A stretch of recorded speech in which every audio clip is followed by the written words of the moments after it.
श्रोता प्रेमियों, मैं राम सागर शास्त्री आप लोगों के समक्ष रखने जा रहा हूं एक प्रसंग, गरुण और अरुण की कथा।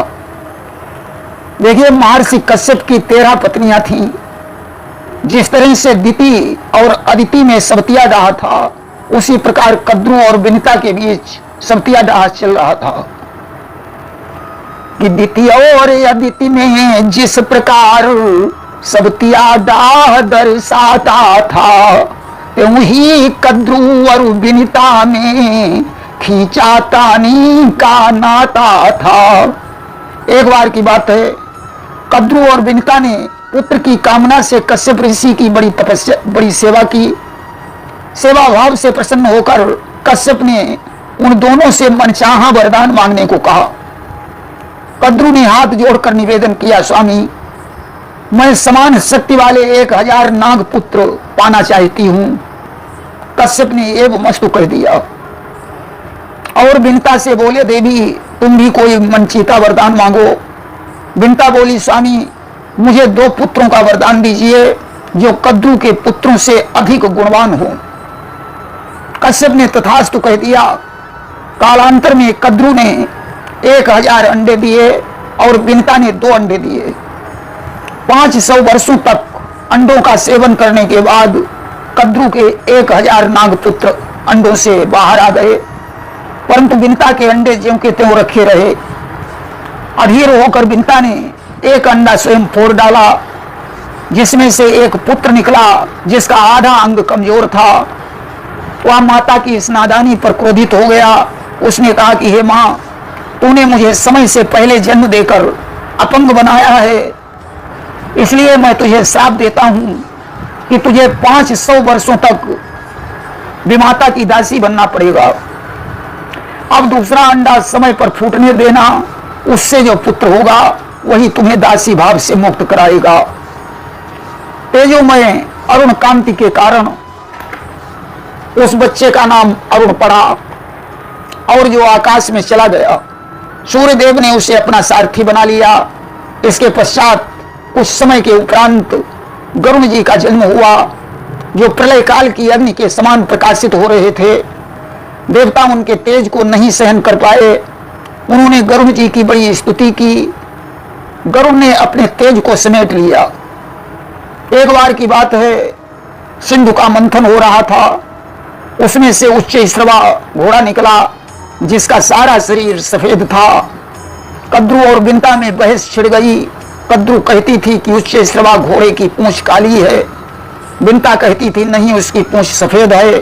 कद्रू ने कहा, अगर पूंछ काली निकली तो तुम्हें 500 वर्षों तक मेरी दासी बनना पड़ेगा और तुम्हारे पुत्र गरुण हमारे पुत्रों के दास बनेंगे। अगर पूंछ सफेद हुई तो मैं तुम्हारी दासी बनूंगी और हमारे 1000 नागपुत्र तुम्हारे पुत्र गरुण के सेवक बन जाएंगे। नागों ने विचार किया कि घोड़े की पूंछ सफेद है, मेरी माता कद्रू हार जाएगी।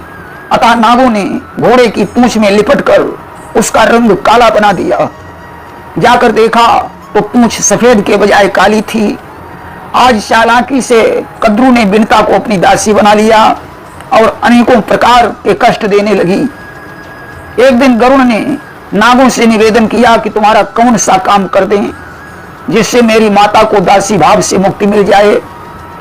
नागों ने कहा कि समुद्र से अमृत निकला है, अतः तुम स्वर्ग में जाकर देवताओं को पराजित करके अमृत कलश ले आओ, मैं तुम्हारी माता को दासी भाव से मुक्त करा दूंगा। गरुड़ जी अपनी माता को प्रणाम करके बड़ी तेजी से उड़े। इंद्र ने उनका पीछा किया।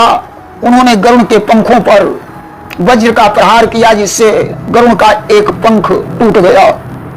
भगवान विष्णु भी गरुड़ से युद्ध करने गए। घमासान युद्ध हुआ और युद्ध देखी रीझऊ भगवाना, बोले हरि मांगऊ वरदाना। युद्ध देखकर भगवान विष्णु प्रसन्न हो गए। उन्होंने गरुड़ से कहा कि मैं तुम्हारे युद्ध से प्रसन्न हूं, मुझसे कोई वरदान मांग लो। गरुड़ ने कहा कि भिक्षा वृत्ति हमारी नाही और तुम हमते मांगऊ किन काही। मैं कोई भिखारी नहीं हूं, जो तुमसे वरदान मांगूं, तुम स्वयं हमसे कोई वरदान मांग सकते हो। और तब वही विष्णु अस वचन उचारे और तुम वाहन बन जाओ हमारे। तब विष्णु ने कहा कि अगर ये बात है तो ऐसा करो कि तुम मेरे वाहन बन जाओ। गरुड़ ने कहा कि पहले मैं अमृत नागों को समर्पित कर दूं, इसके बाद तुम्हारा वाहन बन जाऊंगा। इंद्र ने गरुड़ से पूछा, क्या तुम अमृत पीना चाहते हो? गरुड़ ने कहा कि मैं अपनी माता को दासीपन से मुक्त कराने के लिए अमृत कलश का हरण कर रहा हूं। इंद्र इस बात पर प्रसन्न हो गए। उन्होंने गरुड़ को सर्पों का भक्षण करने में समर्थ होने का वरदान दे दिया। गरुड़ जी ने अमृत कलश लाकर सर्पों को प्रदान कर दिया। सर्पों ने विनता को दासत्व से मुक्त करा दिया। गरुड़ जी भी स्वच्छंद हो गए। सर्प अमृत को कुशों में छिपाकर स्नान करने चले गए। इसी बीच इंद्र वहां पहुंचे, वह अमृत लेकर स्वर्ग को चले गए। नाग जब लौट कर आए तो उन्होंने अमृत कलश को नहीं देखा। अमृत के लोभवश वे कुशों को चाटने लगे, जिससे उनकी जीभ के दो भाग हो गए। तभी से सर्प दो जीभ वाले हो गए और अमृत को के स्पर्श से उसको पवित्र माना जाने लगा। एक दिन गरुड़ जी ने भगवान सूर्य से वेद पढ़ाने की प्रार्थना की। पक्षी होने के कारण पहले तो सूर्य देव ने उन्हें लौटा दिया। बाद में विचार किया कि अरुण इनके भाई हैं, कहीं ये अरुण को वापस न बुला लें तो हमारा रथ कौन चलाएगा। अतः उन्होंने गरुड़ को बुलवाया, परंतु उन्होंने कहा कि अब तो मैं तप के द्वारा वेद का ज्ञान प्राप्त करूंगा। उस समय सूर्य ने इन्हें वरदान दिया कि बिना तपस्या के ही तुम्हें समस्त वेदों का ज्ञान हो जाए और तुम्हारे पंखों से निरंतर साम गान की ध्वनि होती रहे। अब तो गरुड़ को जब नागों की चालाकी का पता चला तो वे नागों को पकड़ पकड़ कर खाने लगे। अतः रमणक द्वीप में रहने वाले नागों ने सलाह की कि गरुड़ हमारे समस्त परिवार का संहार कर रहे हैं, अतः बारी बारी से एक सर्प उनकी सेवा में प्रतिदिन जाया करेगा। यह बात समस्त सर्पों ने स्वीकार कर ली और बारी बारी से गरुड़ के पास जाने लगे। एक दिन कालिया नाग की बारी आ गई। उसने सोचा मैं स्वयं गरुड़ को खा लूंगा। आज कालिया नाग और गरुड़ के बीच घमासान युद्ध हुआ और गरुड़ महाबल पेश न पाई और भग्यो कालिया प्राण बचाई। गरुड़ बहुत बलवान थे, कालिया उनका कुछ भी नहीं बिगाड़ पाया और आखिरकार अपने प्राणों को लेकर भाग खड़ा हुआ और यमुन कुंड में जाकर छुप गया। यमुन कुंड के पास गरुड़ जी नहीं जाते थे, क्योंकि एक बार यमुना के तट पर सौभर ऋषि भगवान का ध्यान कर रहे थे। गरुड़ जी ने वहां पहुंचकर एक मछली को खा लिया।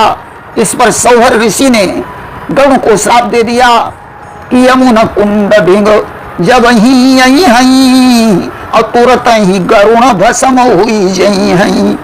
यमुन कुंड के पास गरुड़ जी यदि आएंगे तो हमारे श्राप से तुरंत जलकर भस्म हो जाएंगे। इसीलिए कालिया यमुन कुंड में निवास करता था। उसे यह पता था कि यदि यहाँ गरुड़ जी आएंगे तो जलकर भस्म हो जाएंगे। द्वापर में जब भगवान कृष्ण ने कंदुक क्रीड़ा करके कालिया नाग के फनों पर नृत्य किया और कालिया परास्त हो गया, उसने भगवान कृष्ण की स्तुति की। तब भगवान ने कहा कि तुम यमुन कुंड को छोड़कर रमणक द्वीप में चले जाइए। कालिया ने कहा प्रभु यदि हम रमणक द्वीप गए तो गरुड़ से हमारा बैर है, वे हमें मार डालेंगे। कि हई हम ते खगपति की रारी और ताहा गए डरी हई सो मारी। भगवान ने कहा कि अब हमारे चरण चिन्ह तुम्हारे मस्तक पर अंकित हो गए हैं, इसलिए गरुड़ जी अब तुम पर आक्रमण नहीं करेंगे। अस्तु कालिया यमुन कुंड को छोड़कर रमणक द्वीप में चला गया। देखिए गरुड़ के बड़े भाई अरुण जो सूर्य के सारथी थे, उनके दो पुत्र हुए, संपाति और जटायु।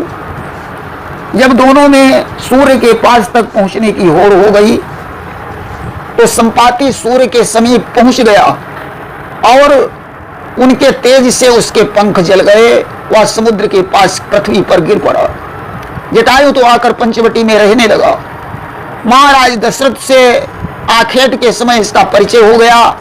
उन्होंने जटायु को अपना मित्र बना लिया।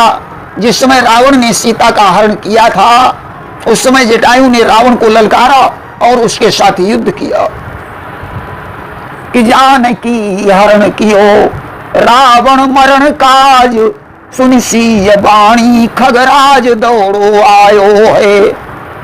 बड़ी ये लड़ाई लीनी देह बारी फेरी दीनी, राखे प्राण राम मुख देखी वो सुहायो है। रावण ने तलवार से जटायु के पंख काट दिए और सीता को लेकर चला गया। इधर अधमरा जटायु पड़ा हुआ है। तब तक सीता को ढूंढते ढूंढते राम जी वहां पहुंच गए कि आए आप गोद शीस धारी द्रगधार सींचो, गई सुधि लई गति तनहु जरायो है। दशरथ बतमान कियो दीनो जलदान पुनि, अति सम्मान निज रूप धाम पायो है। राम ने जटायु को गोद में उठा लिया। आंखों से आंसू बरस रहे हैं। जटायु ने सारी कहानी बताई और अपने प्राणों को छोड़ दिया।